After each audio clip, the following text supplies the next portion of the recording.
दुनिया की number one army, दुनिया की नंबर वन इंटेलिजेंस एजेंसी को साला पता ही नहीं चल रहा है कि आर्या है कि जारिया है। 3 फ्रंट खुले हुए हैं इस समय, वैसे तो 4 हैं, पर अफगानियों तुम्हारी छुट्टी है आजकल।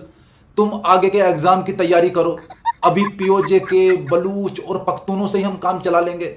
और पोरकियो, हमारी तरफ उंगली मत करना कि ये सब इंडिया करा रहा है। तो भैया, एक तरफ तो पीओजे के वाले ये बेचारे शांत लोग हैं, बड़ी शांति से प्रदर्शन कर रहे हैं, ये सिर्फ माइक पर गालियां दे रहे हैं।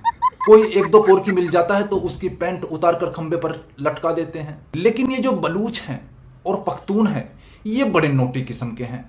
ये डीटीएस सेवा से नीचे की बात ही नहीं करते हैं।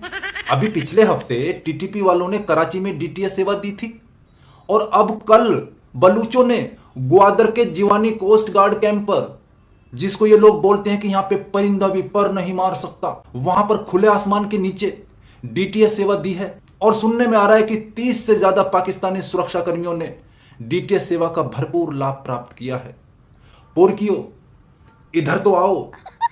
ये कैसी कुदरत की रहमत है, ये कैसा कुदरत का निजाम है, जहां एक तरफ भारत पानी मांगने पर भी नहीं दे रहा है, उसने टोटी टाइट की हुई है, वहीं दूसरी तरफ ये बलूच पानी पिला पिला कर डीटीएस सेवा दे रहे हैं। और इनकी शिद्दत तो देखिए, सिर्फ कर्म करते हैं, फल की चिंता नहीं करते। पोरकियो, तुम बहुत भाग्यशाली हो जो तुम्हें ऐसे खिदमतगार मिले हैं।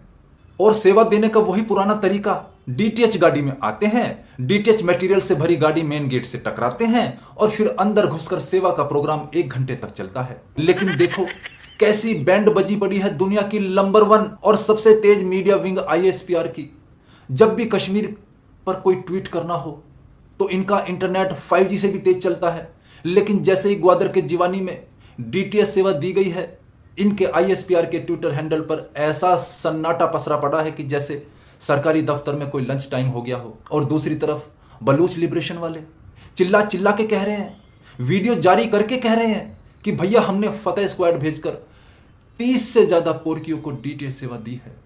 और इंटरनेट पर 43 सेकंड का वीडियो घूम रहा है, जहां पर साफ दिख रहा है कि कैंप की जगह अब सिर्फ धुआं धुआं बचा है।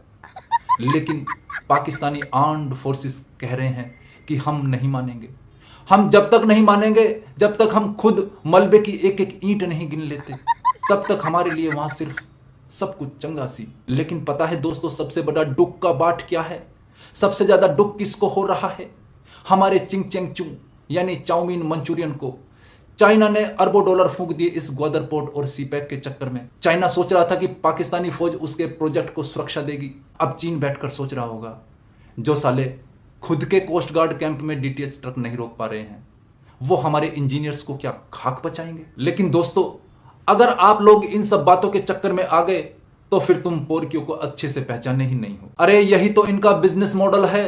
अब ये पोरकी हमले का रोना रोकर आईएमएफ और अमेरिका के सामने कटोरा लेकर जाएंगे कि देखो ताऊ ट्रंप, डीटीएस सेवा बहुत बढ़ गई है, थोड़ा और लोन दे दो ना प्लीज।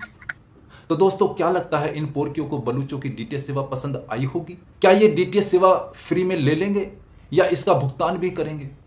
या इसमें भी ये लोग बोलेंगे कि अभी और करो, अभी मजा नहीं आया है? चलिए देखते हैं आगे क्या होता है। फिलहाल तो जय हिंद की सेना और जय मां भारती।